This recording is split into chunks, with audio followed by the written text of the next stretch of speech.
Normal na araw lang para dati. Pero dahil holiday, matumal ang biyahe, kaya kahit anong ikot, kahit anong diskarte, hirap pa rin makahanap ng pasahero. Hindi palaging paldo, may mga araw talagang kapos. Kahit gaano kasipag, darating at darating ang panahong ramdam mo ang hirap at tumal. Pero ganun naman talaga sa buhay, di ba? Kahit sa negosyo, hindi laging swerte. Kaya laban lang ng laban, kasi balang araw, lahat ng paghihirap ay may katumbas na tamis. Mas masarap ang bunga ng pinaghirapan kaysa sa yaman na galing sa maling paraan. At sa gitna ng hirap, may makikita kang kapwa na hindi rin okay.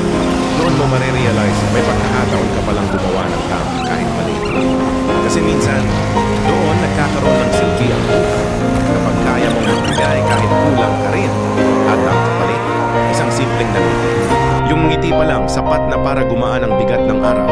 Kahit wala ka pang ginagawa, ang sarap na sa pakiramdam.